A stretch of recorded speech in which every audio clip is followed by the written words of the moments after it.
Hey everybody, welcome to another episode of Cleaning and Cocktails. We are in the studio, finally back in the studio, shooting what we love best is in-person episodes. You guys know the deal. What we do on Cleaning and Cocktails is we spotlight cleaning business owners. We share stories of the cleaning industry. And in today's episode, we got a special sponsor, a good friend of mine, another friend that I've been getting to know.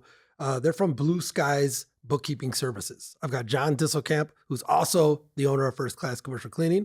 He is a co-owner of Blue Skies Bookkeeping Services. And I got Mike Dahlke, the silent assassin, who is a co-owner of the Blue Skies company as well. We'll get into their backgrounds because he doesn't just have one company. He has many more. But John, you've been on the show, but this was way back in the early years. I mean, you're probably one of my first guests, right?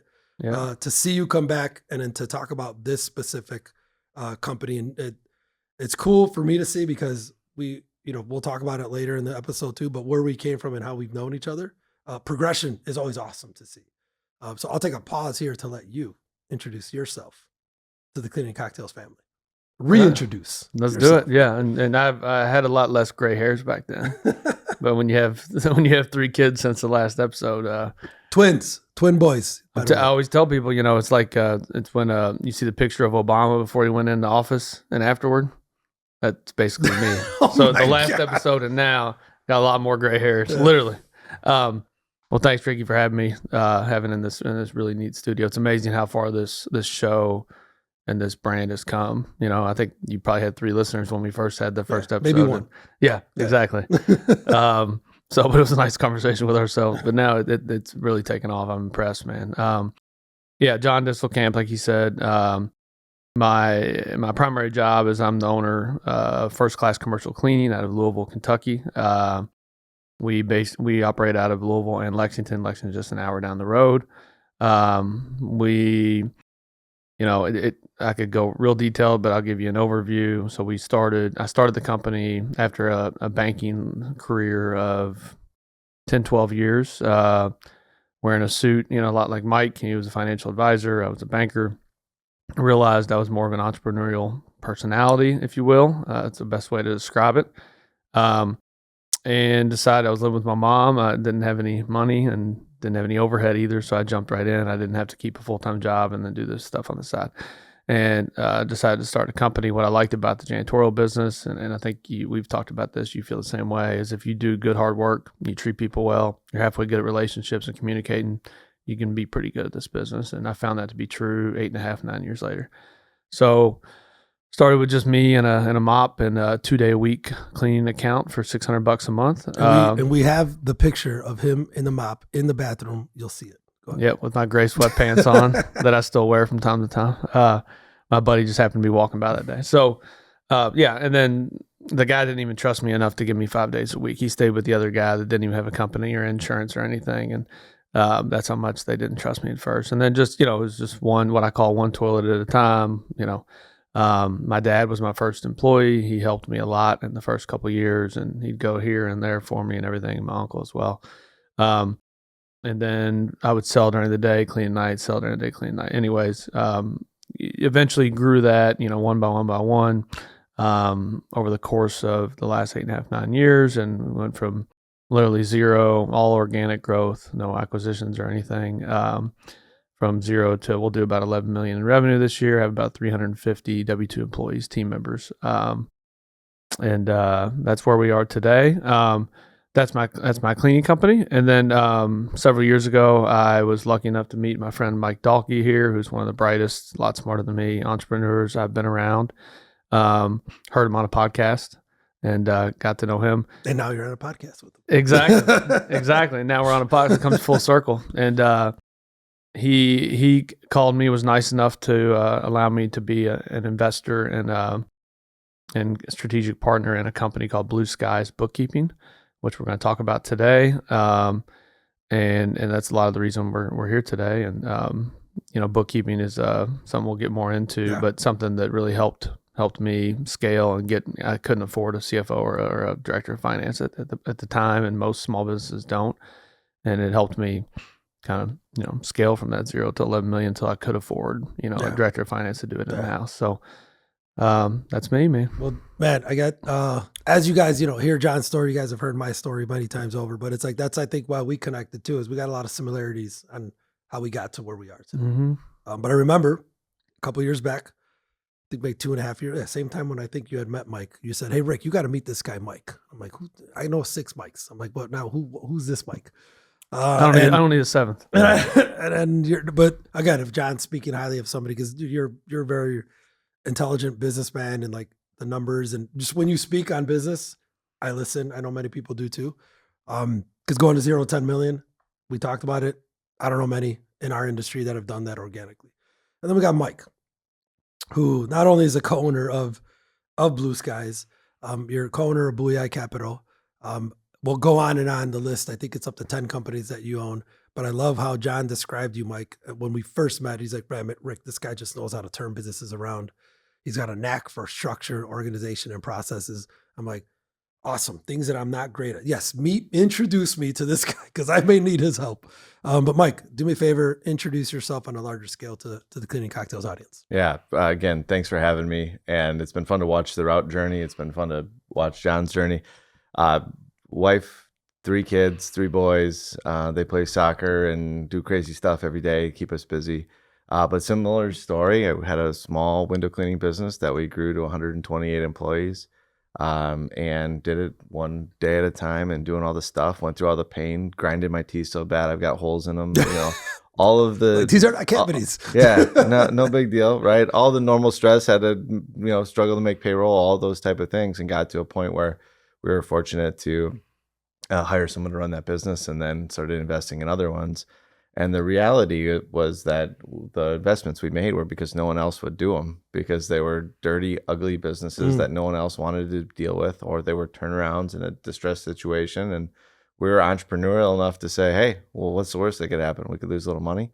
And so we just kept on that mission of trying to do the right thing and taking risks that other people weren't. And so what I'd most want the listeners and the viewers to know is that there was no silver spoon. My dad was a road construction worker. My mom babysat for extra money. We had to cut firewood just to have the little extras we did have, and got lucky to work really hard and be in the right place a lot of times, and grew a nice company, and then a couple more now. So think about that. So everybody that's listening, I heard 2 same things. And from what you guys know about me, it's the same thing. So the common theme, Mike, that I just heard, we all got into the cleaning space, whether it's window cleaning, janitorial. And what I find is what people don't see is don't worry about getting rich or making that first cleaning business the one. That's the one that opens up the doors for you to now go do other things. You've done it. I've done it. We're going to talk about how many times you've done it, but you just said it is you didn't have the money to invest. You got it from working your ass off on the first company. So that getting in this business opened the door for the other opportunities. Yeah, 100%. I mean, huge convention is a window cleaning and pressure washing convention. We had 1,400 people there last week. That never happens if I don't take the risk to become a window cleaner and literally be the guy on the ladder, answering the phone, writing on the note card what I'm doing. Send Jim. Never happens if I don't know Josh Latimer through the window cleaning industry. Like it just brought out so many relationships, and we met through Josh, and then we met through John. Yeah. It's just amazing how the web weaves, just doing the right thing and growing a simple, business, not easy, but a simple business. And then you get to meet great people and you get to do fun things. Dude, and that makes me think of, and I told you guys, I have questions, but I'm going to go off the cuff. So I'm not even asking the questions that we were supposed to talk about, because it just made me think of knowing how to operate the window washing company. You just said, let you know the right people and be introduced to huge convention, which we want to talk about. John, same thing for you, knowing janitorial and knowing business on the commercial side. You knew what it would take to run your business from a finance perspective and things. There's a term that this guy, Danny, I just heard it from Danny. He said relevancy framework, right? The relevancy framework is, we're always so worried about how we're selling and how we're meeting and how we're networking and the product that we're trying to sell. But we got to go back to the relevancy. Like, you had a relevancy with huge convention. The people that attend this show, you could sit and talk to any one of them probably at any corner of the convention and have a great conversation, right? You could talk to any janitorial business owner and talk banking, talk finance, talk, starting a family business type of deal but it's all relevancy, man. And that's where the ones that break through just owning one company in the cleaning industry and not working in the business, and they move on to work and open up other businesses, it's because they built relevancy, man. Yeah. Right? I completely agree. And I think that that's what gives us a advantage at St. Jim and at the convention and at the bookkeeping business is we know what it's like to be in the trenches, right? You know what it's like to clean a toilet. Yeah. You know what it's like to have a payroll coming up. You know all those things. You felt it. Yeah. It's a different deal versus somebody who's talking about it at a different type of cocktail party. Or they're getting who's into never it from done outside the business. 100%. Right? Like it just is a matter of respect. I think that comes into play. Yeah, agreed. And not only that, when you start to build your business, you start to hire people. If you've done that work yourself, there's a story to tell, and there's an instant respect and relevancy to, okay, well, this guy's not asking me to do something. He's not sitting up at some ivory tower. He's not asking me to do something he hasn't already done himself, literally like the night before or the day before, right? And that helps when you're building something, especially everybody listening that has a small cleaning business. Don't rush to necessarily get out of the cleaning too quick. There's a middle ground there, right? Because you want to build that foundation and know what the heck you're talking about. Yeah. And then, again, I just thought about this right now too. This is actually could be a good topic for us to touch on from both of your perspectives. But Mike, I do research on everybody. It's my job, right? I saw something about you turn burdens into assets. I saw that somewhere on your site. And that stuck to me just because, again, going back to, we know that this space, not many people want to invest in it. And when they do, they're investing it from like a private equity, high ticket. They come in and take over your whole company, right? I think some of the approach you've done is more like you help people turn around their business, because a lot of us in the blue collar space, man, we get in our own way. Like we are the bottlenecks. I've said it many times. Like we think we know everything. We try to do all the departments and but we're running with our heads cut off. Where if you just open up the door and allow others to come in with capital, right? Mm-hmm. Especially now, this is a very sexy industry. Unsexy as it is, it's sexy with people with money. Because of that, like, how to turn this around. John understands business from a different, from the starting point to how you grow.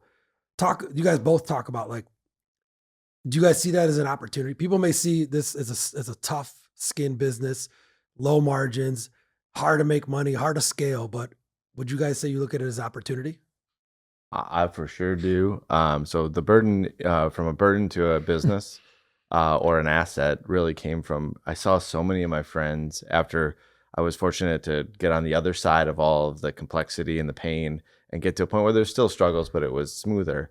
You would see these people who are just getting their teeth kicked in. And I had talked to a ton of people that the industry thought was successful, and they were depressed and they were struggling, and it was I felt so burdensome. And what really happened was two things. One, I saw those people and it broke my heart, right? Like some of my real good friends needed help, and I felt like there was ways I could help. Jason Sayre, a good friend of ours, just was in that spot, and I was coming to Chicago every week to help him for the last 6 months.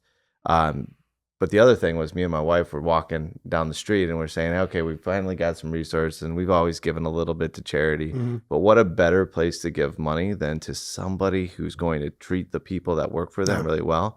That entrepreneur will make a bigger difference. Once you give the money to the food place and they buy the food, it's gone.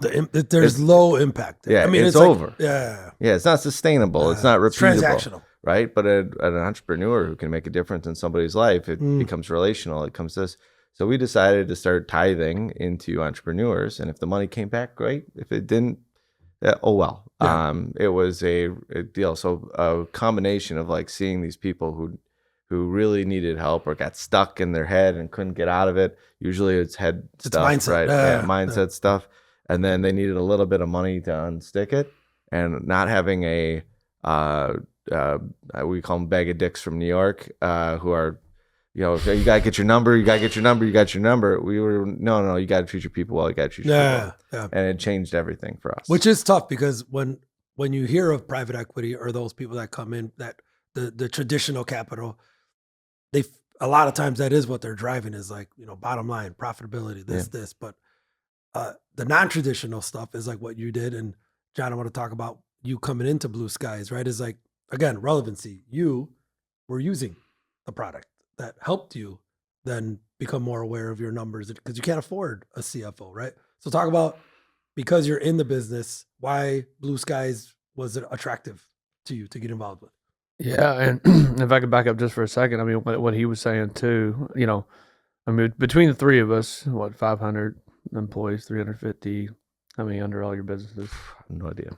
5, whatever. So we're Talk talking about 1,000 plus, right? Yeah, no, I mean, between the three of us, so there's 3 people here at this table, and then there's 1,500 other people, and most of them are probably living paycheck to paycheck or worse, right? So I mean, but to your point, like there's more to business, and if you don't, I'm just passionate about this, as you know, like taking care of your people first, right? And there's too many executives, especially in corporate America or Fortune 500, where it's the one CEO that benefits from everything else. Of course, he deserves a certain amount of money, blah blah blah. But but not that. But if you make it about your people, and you look at the companies that make it about their people, like this guy, like you have, like I have, the profit will come, right? And I just firmly believe that. And at the end of the day, is it fair for us to hoard everything else when there's 1,500 people working really hard for all 3 of us right now? So I just wanted to say that. But as far as like, how did I get involved with Blue Skies, or why this guy, right? So it's about people, I've gotten to know Mike. I listened to a guy named Josh Latimer. He had a podcast called the Quick Talk Podcast. So when I was early on, and part of the reason, and probably, and I know you too, like I've been an avid learner of business since the beginning. I've read most all those books you got over there. Like I would be cleaning at night, I would listen to the Grow My Cleaning Company podcast. I would listen to the Quick Talk podcast, those 2 in particular. And I would, learn how to grow a business. I was very eager, right? Mm-hmm. And I knew I didn't know a whole lot, but I was willing to work hard. And I heard on a podcast, Mike and his partner, Michael Kaplan. I'm like, man, these dudes are smart. And so I Googled him and stalked him, figured out his phone number. I forget how, but I called him. He lives in Nashville. I live in Louisville. It's only 2.5 hours away. He invited me down. We went down, had a drink, hit it off, and we've been, good friends since. And then we've done some investments together. But a lot of times, getting involved in a business or not, or doing some sort of investment it's about the people, right? And I trust him. I've seen the success he's had, and that's the reason I got involved. No, well, that's the first reason. The second main reason is, I'm a walking testimonial of Blue Skies bookkeeping. So Blue Skies was my bookkeeping company, bookkeeper, lady named Janelle, for, the first, 5-6 years of my business. So when you start, especially when you start from zero, and most of your audience, is probably in that 0 to 5 million range. A lot of times you can't afford to hire a finance person. And I even had a finance background, right? And so could I have balanced the books and done the bookkeeping and created the P&L and QuickBooks, which many would do, right? Yeah. Like I had the aptitude to do it, and I would have a guy come over and teach me QuickBooks, by the way, too. And QuickBooks. Yeah, like twice a week, he would come over and teach me how to teach me how to do real quick. No, yeah, exactly. So thank you to my brother. But it's either get in the weeds with that, or hire somebody a couple $100 a month to do it, to produce the reports, to match up. When you send an invoice, you get a deposit in, to match those and make sure that everything comes out clean and is categorized properly, and blah blah blah blah blah. And I had that with Blue Skies, and it just made it so much easier to where I wouldn't get sucked back into that, because I could get focused on that. Then you can get paralysis by analysis real quick with numbers and business, right? It sucks you in, takes your time away, right? And that's not a superpower for you. So like, why feed something that's not going to give back to you what you need? I could, but what's the best use of your time? Especially when you're small, it's growing, right? It's focusing on your people, and it's focusing on clients and potential clients, right? And so time is your biggest asset, and you got to figure out how to do that and what to offload. And one thing early on, I think, is bookkeeping. Now you got to have somebody you can trust, right? Because you're dealing with numbers, and they're in your QuickBooks system and all that stuff. But you can QuickBooks is great if you know what you're doing, or any other accounting software, but it can be bad if you don't know what you're doing, because you can screw it up pretty bad too. And all of a sudden you give all your and then it's a ripple effect. Yeah, then you enter bad data is going to come out, and you're like, I would always assume, I was not a numbers guy, so I had to do it myself in the beginning, but it's like, you just expect, that is what the QuickBooks reporting is telling me, yeah, it's good. That's right. Yeah. Okay. So I'm doing this kind of numbers. I'm doing this. I'm like, but I didn't realize I put the wrong information in from the get-go. So it's inaccurate, dude. And that's not good. Like if you're feeding and growing and thinking off of inaccurate data, oh God, shit's going to hit the fan quick. Yeah. And if you're putting, labor under administrative expenses or whatever, all of a sudden you look like you're making $1 million on each deal, right? Yeah. So you got to know your numbers because you got to know what you're making on each job, especially in our industry in janitorial. And in order to do that, you got to have clean books. Yeah. And in order to do that, John, you got to have somebody that knows what they're doing. And banking, right? So both of you guys would know the banking, but this is where bookkeeping is very important for us in the service business, because if we're not bankable, our lifeline is gonna go out, right? And if you don't have a lifeline, again, love or hate banking, you need them regardless, right? That's how important without bookkeeping, you're not gonna get it. Yeah, I mean, imagine, and this is for the younger people, they may not understand this, but imagine never balancing your checkbook, especially when you're writing checks, like in your personal life, right? If you never did that, you would be all over the place. Well, it's that times 100 when you have a business, right? Yeah, then your accountant's going to fire you because you give him a mess at the end of the year and say, "Hey, do my taxes," and he's like, "Well, I don't know where to start." Remember that photo that I had with all the receipts, right? Dude, I would keep every receipt and I would just give it to the accountant. He's like, "Oh God, you didn't checks and balance these?" I'm like, "No, I just wait till the end of the year and I give it to you." He's like, "What? No." Yeah. Well, I mean, one big step I took, because that's what I was in the beginning. I had a big box of receipts and a P&L. Also, I wasn't on my own. No, okay, yeah, good. And probably most of the listeners aren't either, right? Yeah. But there is some peace of mind to knowing that, okay, once a month you're going to get a report that says this is what you're making. Here's your gross profit. Here's your net profit. Yada yada yada. Here's some KPIs. Here's some goals that you'll set. And here's where you are related to that goal. And then here's your cash flow too, right? So you could be making a profit, but if you're not getting paid on time, it's going to show all that too, right? Yeah. Using, I forgot what I was going with that, man. I do that a lot when you have 3 kids, man. Well, I know where I want to go with something. We're gonna go ahead, move on. I do this a lot. He's just so passionate. That's why. All right. So I'm hearing it'll come back to numbers and finance and bookkeeping, and I wanted to touch on, well, people obviously are an important part, but you can't help people and you can't help grow people's careers within your company if your numbers aren't healthy, right? And when you have healthy bookkeeping, the sky's the limit for everything that you want to do within your firm.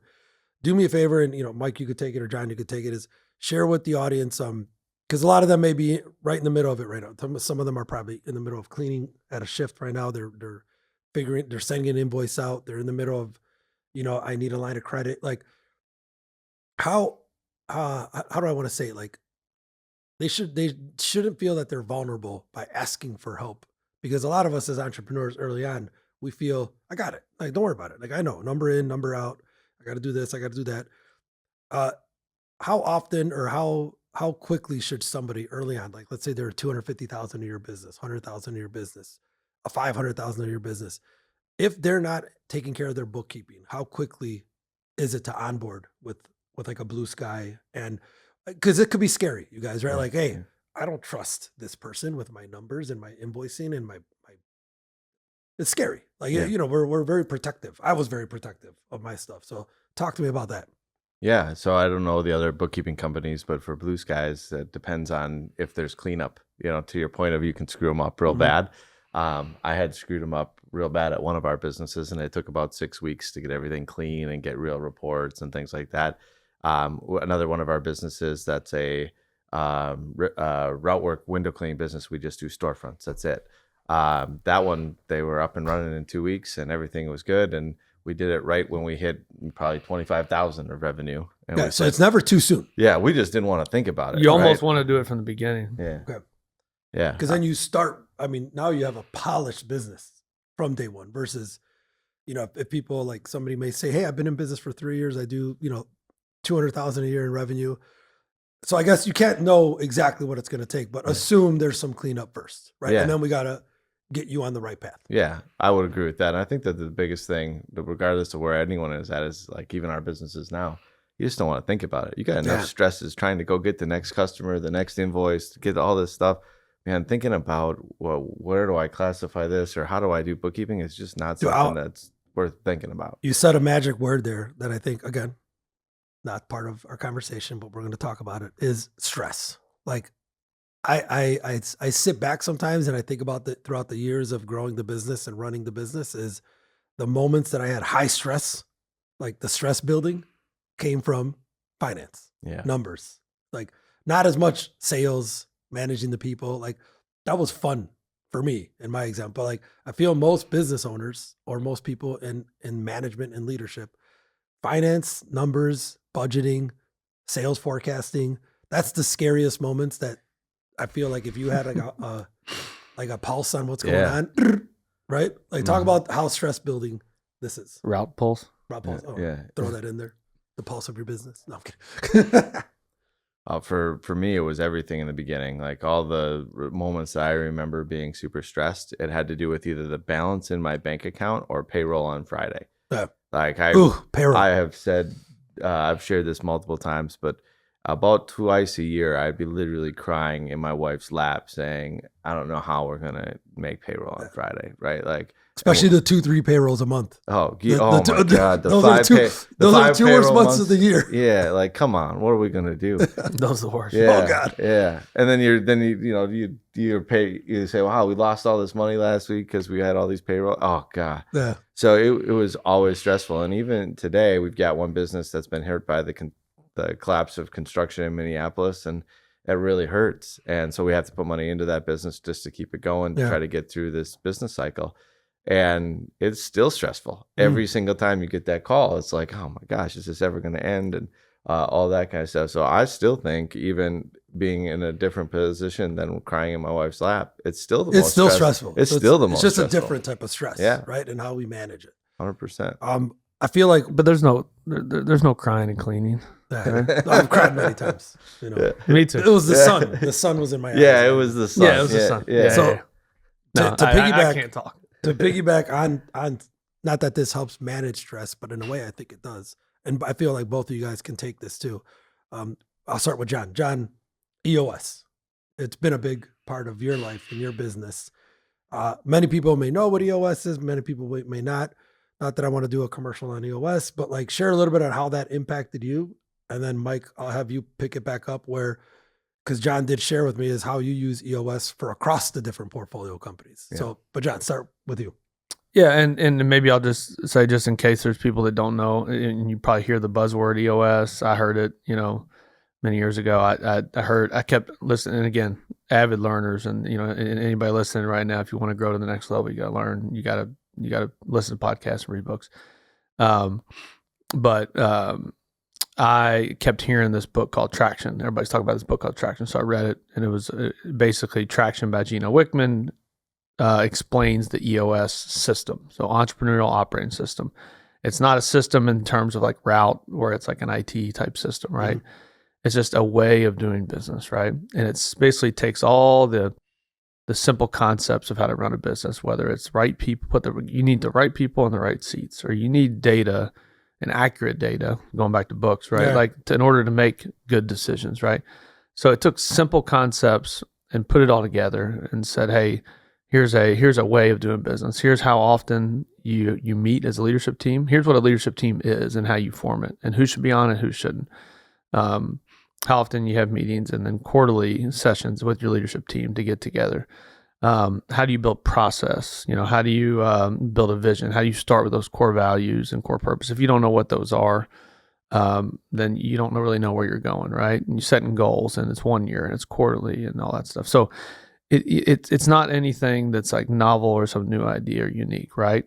But what it is, it's simple, and that's what the beauty of it is, because the bigger you get, the more you got to simplify your business and re-simplify your business. Well, it took you 20, 30 seconds last night to help me simplify my org chart, right? Like we were just like it was just like keep it simple. Longer than 30 seconds, probably. Yeah, but 15 minutes. No, but so for us, EOS basically put some guardrails, goalposts, if you will, around our business. I like that. And it allowed me, what's the saying? I'm going to get it wrong, but like you want to simplify the repeatable stuff, mm-hmm. right?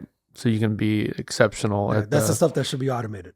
You know, and be exceptional. I'm saying it wrong, but be exceptional at the other stuff, the relationships, the communication, the things that make you but you unique. can't automate those, right? Like those take touch points, right. But if you automate the other stuff, you can then focus. EOS kind of helps you do that. You can be good at the stuff that makes you unique, especially in a business that, like you said, you know, is we're not going to reinvent cleaning. So there's a bunch of other companies that do exactly what we do. Some people could say maybe it's a commodity, right? Well, then how do you decommoditize yourself? How do you decommoditize? Right? And it's automating as much as you can and simplifying the stuff that is kind of repeatable, so you can be great at the things that aren't. Yeah. And that's what EOS has done for us, especially before I had other key leaders in the business. And I'm a entrepreneurial ADD brain, so like, even though I was like decent with numbers and sales and all that, like,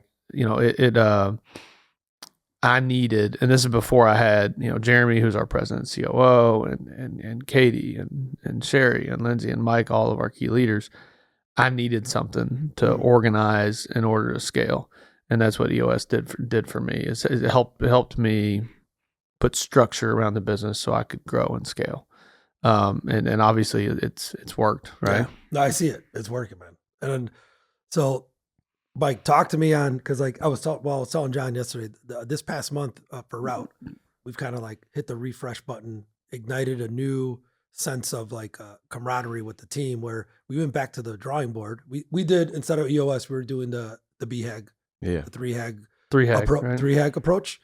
Been about a month, took us a little bit longer, but like, we're 2.5, 3 years in the business, but we were able to stop, go back and reassess, work on values, work on missions. I bring all this up because for you, going into an existing business, I got to believe it's not easy to say, hey, we're going to hit the timeout and we're going to reassess and we're going to actually start from the drawing board, or get back to the drawing board, talk about your mission, talk about core values, talk about where we want to be in 3 months and a year. Like in the service business, I've seen us all operate, and let's be humble to know that we are go, go, go. Yeah. We don't have time to think. And many would argue, why do we meet so much? I don't know. Why do we need an agenda for the meeting? Let's just keep it short, keep it simple.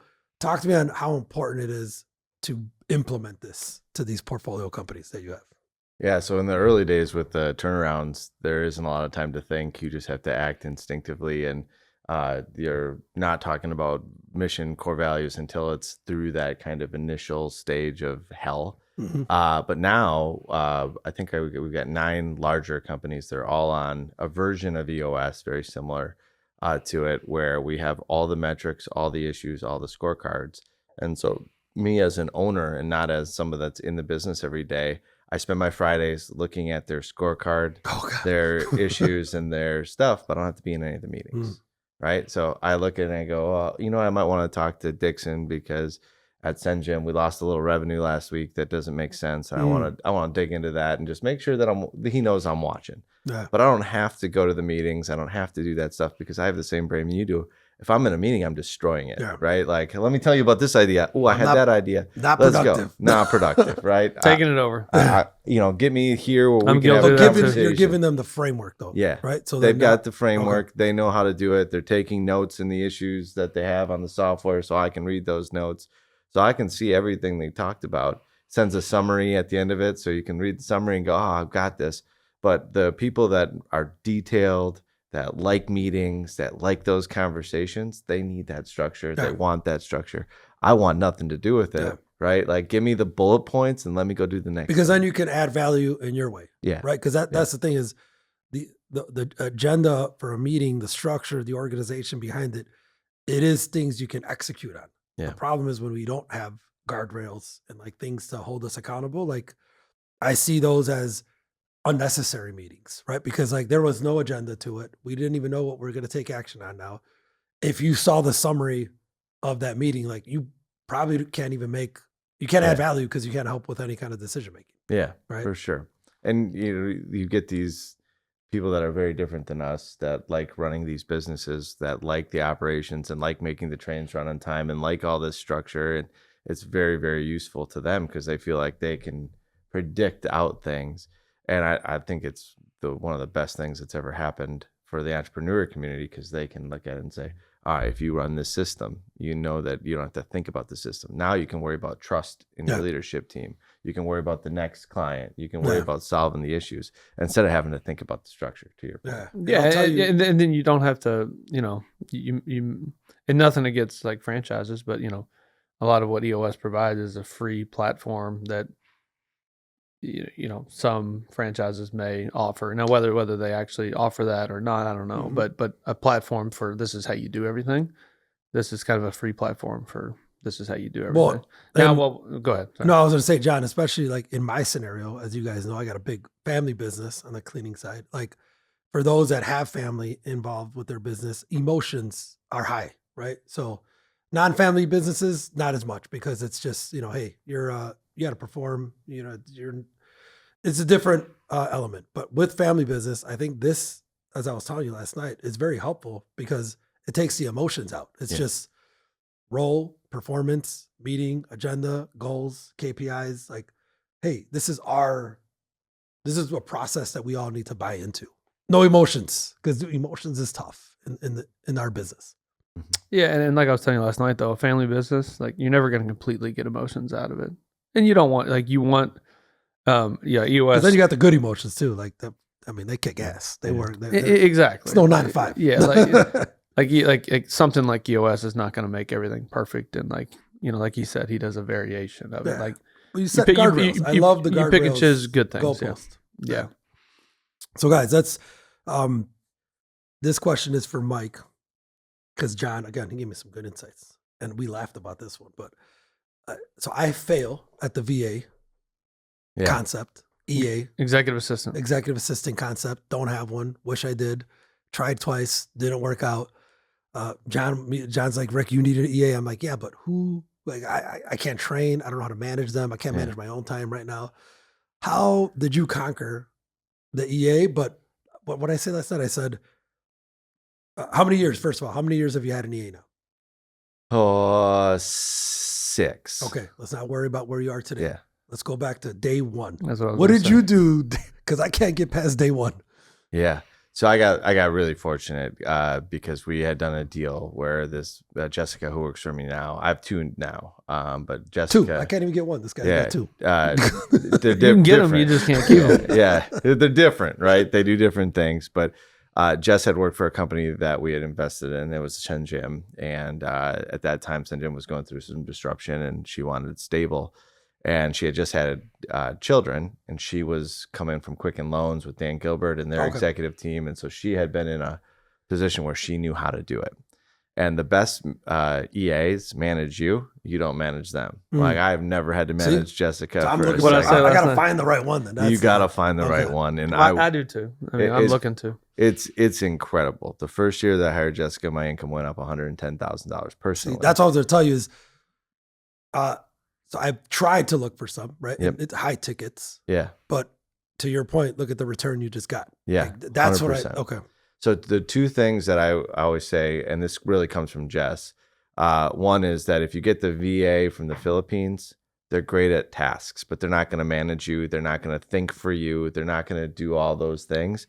They're just going to do what you tell them to do. Different standard. Different, right? Different than what Jess does with me. If you hire an executive assistant, the number one thing that they have to do is they have to just care about you so much. Like Jess sometimes calls people, pretend she's my wife so that she can like get the cable bill reduced. Like if the Southwest person screws me like at the deal, she'll call and she'll chew them out. She's the nicest person in the world, but she fights for me and my family more than sometimes I fight for me and my family. It's crazy. And we have same for her when she had to go through a divorce, like we were there. So like we have a mutually beneficial relationship. So if you're looking for the VA thing in the Philippines, it's super cheap, task-based, whatnot. You got to find someone who cares and says, you know what, I'll die on the sword for Ricky. That's the person that you want. The things that she does for me, like some of them are so mundane and so little, and then some of them are big. Like she goes through every email that ever comes through, she gets, and I get a summary with the important things every day. So she's responding and doing things that I don't even know exist. I'm so jealous. It's really, truly amazing. So this is a job ad for those of you out there that want to manage me and manage John, we need EAs. Maybe we'll split it. Yeah. One We person. need an EA. It'll be based in Louisville. No, but I wanted to touch on that, Mike, because I think more and more that I hear other successful people, again, success, we'll talk about that later, but like those that are out there getting more and more done we all have the same amount of freaking hours in a day. Yeah. Those that are doing more, I hear that they have an assistant, they have an EA, they have a team behind them freeing up their time to make those big ticket decisions. Take a lot of brain power to For do. sure. So, man, what are we doing, man? We gotta. It's a hard find. No, I mean, honestly, I think the challenge for somebody like you and me is we're maybe running so fast, and I'll speak for myself, a little ADD, right? So it's the starting part, like get them going and spending the time up front to train them to manage you or manage them to manage. But even you, I right? mean, Mike's nailed it though. Like so I guess there's gonna be time we have to train them to manage us, but Yep. like but if you can get that piece going, of they should manage you. That's the Yep. kicker, because Yeah. that's where I see that's the value add. well, and like I was saying, there's like for example, well, actually, all three of us are in strategic coach program, I believe, right? And they have like a strategic assistant program that basically teaches executive assistants and admins, especially how to manage crazy people like us three, right? Yeah. And how to use the tools. Have you ever done that before? We didn't do it. Jess will do it though. But you're familiar with it, yeah. Mhm. That helps people like us that are trying to live that type of life, Okay. entrepreneurial life, how to manage us, which is a tall task. So I'm in Chicago, in the burbs. If you want to manage me, Louisville, Kentucky. If you want to manage John, Yeah. you don't need any more. Yeah. So Mike, let's jump. You've kind of touched on it earlier. Huge convention. Yeah. Right? I do a couple of live events a year with Cleaning and Cocktails. I know how much work goes into that, but I enjoy it. I have fun. I told John, it's kind of my number one passion is putting together this environment where everybody's like winning, right? How did Huge Convention come up for you? Because if I'm thinking about it and I'm looking at like the track record, or service companies make sense, you're buying service-based businesses, but when did Huge Convention come up as an opportunity, and like how was that?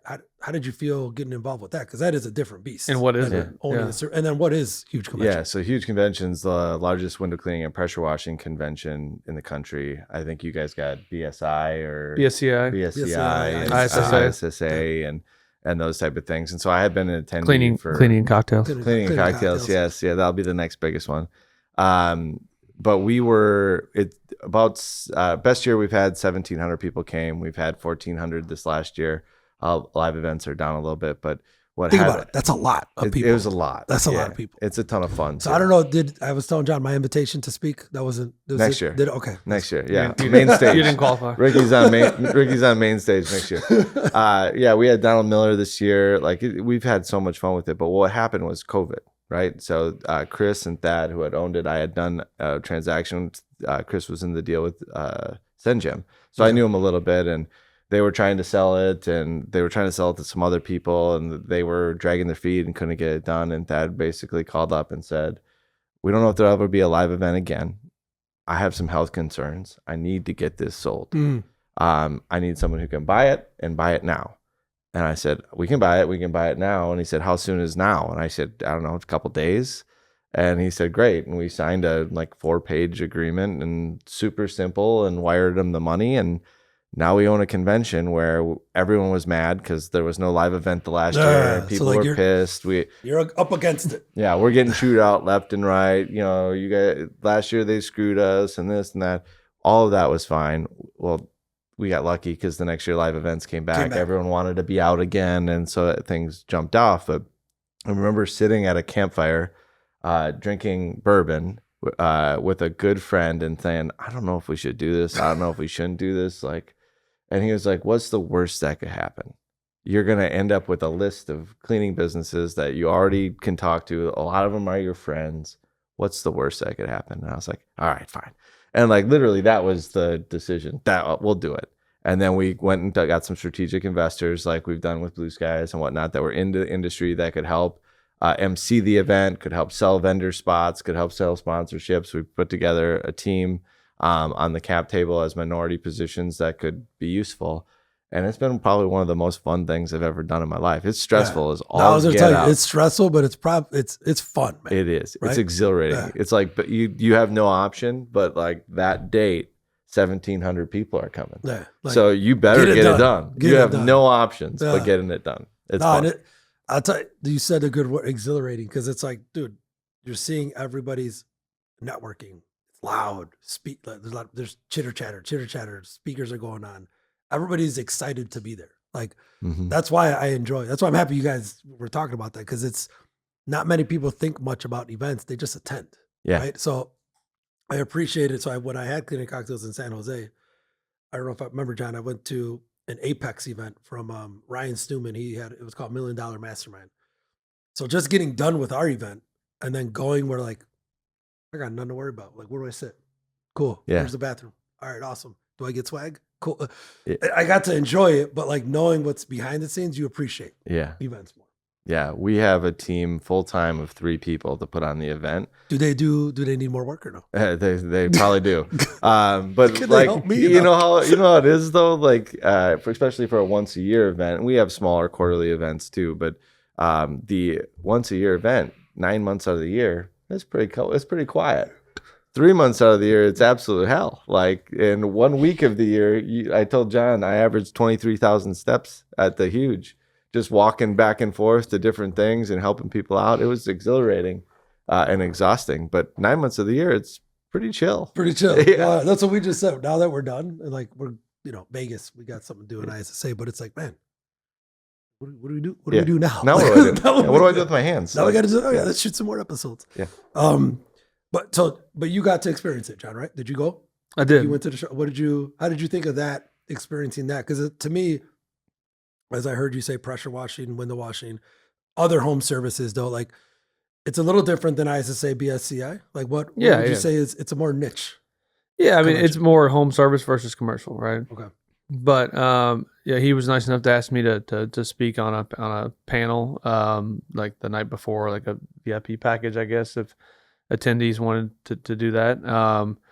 And got to share the stage with 2 guys that were a lot smarter than me, the former CEO of Yahoo and Not a bad guy to sit next to. No, our friend Jason that owns a pest control company here, very successful one here that Mike said he was working with. So, it was great. Yeah, I mean, it's just more residential than commercial, right? Mm-hmm. And window cleaning and pressure washing mainly.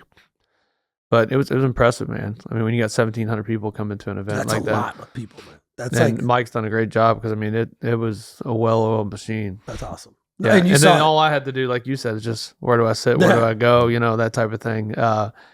It was neat to kind of to see, and it was at a really cool venue at the Opryland, Gaylord Opryland Resort in Nashville, and it was just neat to see all of it come together. I know how hard he works on it, especially because we talk a lot, and he's harder to get a hold of a month before the event, right? So it was very impressive. Yeah, we got to connect. I think there's things we could do together with that too. Because again, it's about how much of an audience you can bring, and then how much you can deliver a good experience. Because it's what's cool to see too, and I'm sure you saw it, is like on social media when you see everybody posting. Right, it's like you didn't tell them to do that. Like they're enjoying the. They're not even they're not there for you. They're not there for me. They're not there for you. They're there to connect with some of the people they haven't seen all year. Yeah, so that's what's cool. That's cool. what I really like. So now, as we start winding down, let's get to some little bit more serious stuff. Not that this wasn't serious already, but something I've been talking about more so as of late is like the peaks and valleys of us. And I feel like in our scenario, there's going to be a lot of peaks and valleys. But before, everybody always talks about the peaks and the successes. The highlights and the sunshines and rainbows and stuff. But let's talk. And I'll start with you first, Mike. But like, what are some valleys? The low points that you had, because it's important for the audience, I think, to know that hey, you're human. Yes, you're successful in your mind or in other people's mind, but you had many points of low points where you wanted to give up. You're like, why am I in this business?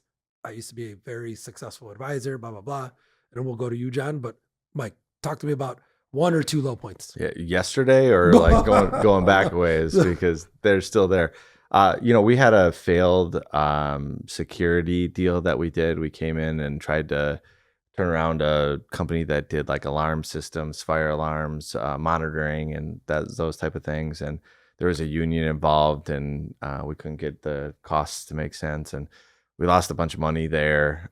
We had a cabinet business that we tried to help a guy out, bought a note off a bank. He was about to get foreclosed on, so we saved him from getting foreclosed on, and then he skipped town. Oh my God. Yeah, true story. That was a 7-figure skip town, like you guys, so gone. you don't know. Yeah, gone. Started a competing business shortly after there. Took the employees, took a bunch of customers. Doing better now though. Yeah, it's doing good now, but it was a brutal 2 years, and didn't know anything about cabinet business or buying product from Asia. So like being completely in the blind and having a majority of your liquid net worth tied up in one deal because it was supposed to be short term. So, and then like a handful of really stupid things where I didn't tell my wife. That was like, those are probably the biggest ones. Like we invested in SenGym, and then I came in and was like, hey, I just wired Josh a bunch of money. And she's like, dude, who's Josh? Oh, I was going to tell you, my wife's been kicking my ass lately on a couple of things. She's like, hey, can I know about these things? Yeah, just like tell me, right? Like I'm not gonna tell you no, but just like I just want to know.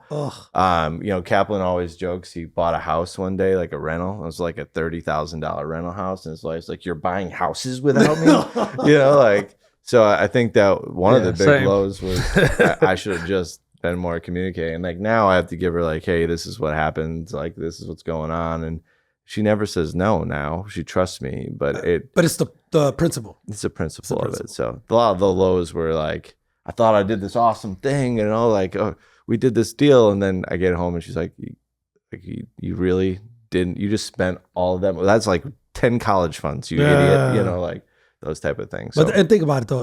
And this is why I love talking about lows, is because like if you learn from them, it's really not a low point. It allows you to be humble, and it's checks and balances. Like, hey, check yourself. Yeah. We've had a concept for a long time with our close group of people that says, hey, we're going to be in business till it ends, right? Like my last day on earth, I hope that I breathe and say I had made more friends and made more money today. Like I want to go to the end. And if you look at it and say, I'm going to go to the end, and maybe that's 50 years, it's all research and development right now, right? I'm R&D. Still learning. I'm R&D. Just doing R&D for when I'm going to be really good when I'm 70. That's the way that we've tried to approach all of these idiotic and stupid things that we've done. Oh man, nice. John, what about you? Yeah, that made me think of you ever seen that quote? It's on posters and stuff. Michael Jordan. It's like I've taken 26,000 shots, shots and missed. I've lost 800 something games. I've taken the winning shot at the end of a game, whatever, X amount of times, 300 times and missed. Yeah. And because I failed, I succeeded, right? And I know you could say that's kind of hokey, but it's true, man. I mean, that I think the most successful entrepreneurs I've been around, and you guys are no different, is you got to go through some failures and some hard times. For me, less about like, I made this bad business. I've made bad business decisions, but for me, it's more. And I talked about it last week on the panel at the convention. But and you guys are my friends, so just for me, it's more personal, like dealing with some serious depression, anxiety, stuff like that. That has I've dealt with most of my life, off and on, and then when you have a business, everybody listening knows that business is hard. And it's really hard. So, you may have issues that become more exposed when you have more stress in your life. And I would say though too, before I had kids, like, having a business, it was a little more stressful in some way. Maybe I was working more hours in the beginning, but it was also, I felt a lot more freedom too than I did working for a bank. So I was happier in a lot of ways too. And you guys know when you have kids, then it really it's a different level. It really exposes. And for me, it's about managing energy, managing time, and those things don't come naturally to me, right? And so the last few years have been some of the hard. The biggest blessing in my life, obviously, is my kids and my wife and my family. I got 3 little boys, but it's also been equally the hardest. Yeah, right. It's been tough. But they're there for you, and I know, I know about some of the personal stuff, but you're addressing it. So that's the thing that people need to be aware about. Dude, meet it head on, right? Address Mm-hmm. it, be aware. And I respect that. I could see when you are focused on that, man. And it does make you not just a better business person, but father, husband, things like that. Yep.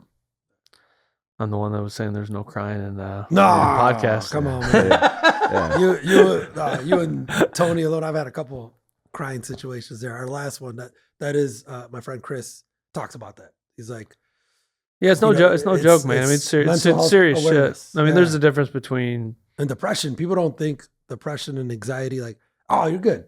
Get over it. Yeah, we all get depressed.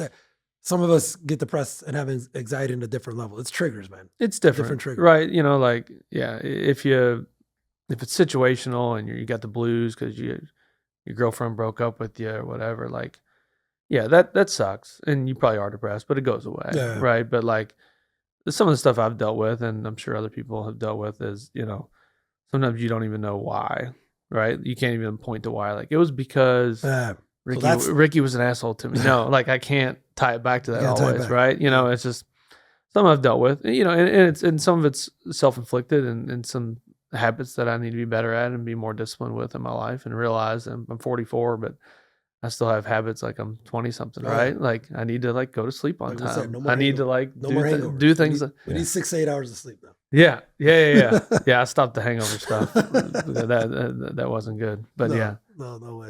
Cleaning and coffee this morning. There you go.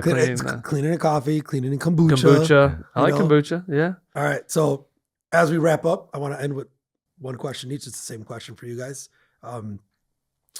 Well, it's not the same question, actually. I got a different question for you, John. Mike, what does success mean to you? Yeah, for me, it's that my family loves me more than anybody else. Our mission statement is the same as it was before: make more friends and make more money from a business perspective. So as long as we're making more friends and making more money, we're feeling really good. And as long as my family loves me more than anyone else does, then I feel really good. So success, there's no dollar number. We're shooting for big numbers. We're constantly growing. I'm not in it for money. I'm in it for freedom. And that freedom is to spend more time with my family and to do cool things with cool people like you. So make more friends, make more money. That's my goal. I like that one. You guys see that one? I might have to use that one too. Actually, John, I actually do want to stay with the same one. So what does success mean to you now? I mean, essentially the same thing, really. I mean, we see things very similar. Our core purpose at our company, which is the same thing in my personal life, is to serve others. It's just, maybe part of the anxiety stuff is I'm a people pleaser. I've always wanted that, sure. and so I think, but for me, it's, if all else fails, if my family still loves me, I'm good, man. But do I want to make more friends along the way, make more money? Of course. And you have big goals. And, one thing that I've always heard people say, but I understand it more in my older age. Is enjoy the process. Cause, there are times, believe it or not, for people listening, like I'm barely making payroll or this in the beginning, but there are times sometimes where I look back and it was even almost more fun then than it is now. And it's different, right? It's fun now, and I have an unbelievable team, and like it's just in a self-managing company, if you will, and those things are great. But to his point, like a lot of times, and Mike and I have talked about this. It's enjoying the process along the way. Yeah. And really, the best entrepreneurs aren't really money motivated. They want to make money. I want to make money. I didn't grow up with much money, right? So but the journey to get there is what's more fun than the pot of gold at the end, whether you get it or not, right? Oh, yeah. At least for me.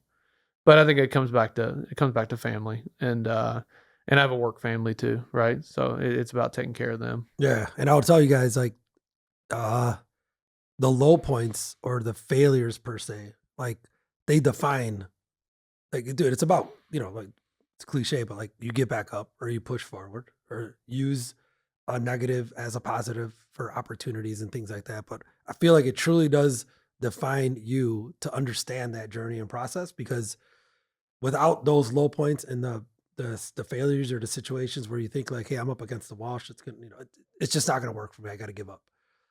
You could talk about that now. Like, it's almost like you have to hit that to then know what the other side looks like, So again, and I asked the success question because everybody has a different answer, right? But in a way, they have a common answer, but it's everybody's different different opinions. So I want to thank you guys for the time, right? I mean, you guys are both not from Chicago, even though it's the #1 city in the world. During the summer. But best 100 days of the year. No, thank you guys for taking the time out. I'm sure the industry is going to appreciate this, but I did want to leave everybody with a special offer that the guys have with Blue Skies. John, if you want to share a little bit about. Yeah, so for Blue Skies Bookkeeping, so for anybody listening, if they're interested in doing like an intro call or finding out more about Blue Skies, we're willing, for Ricky's audience to waive the setup fee. Usually there's like I think it's $500 setup fee or whatever, because sometimes it is a little bit messy when we inherit and we got to clean it, but we're willing to waive that fee. So no setup fee, just, the monthly charge once you get going. Willing to do that for Ricky's audience here today. So they would go to So we're gonna put the offer on the Route community. So be on the lookout for it. We'll even probably get it up today, tomorrow. We'll just get some details from you guys, because again, as we talked about it, this is a very important factor. Again, as we close out the show, you guys, my goal is to always bring value, not just from stories, as we are now bringing value from business service providers, fellow colleagues, not just sharing knowledge, but sharing opportunities for our awesome industry, right? Cleaning industry is so many different elements and so many different people, but it's a blue collar space. And it is, to what I think is the foundation of America, as far as it's hard work, man. The things that we do and the things that you guys are all involved with, and who listens and watches this show, it's the foundation, man. Like, we get shit done. Right. Yeah. So thank you guys for being on. Thank you. Cleaning Cocktails family, we're out.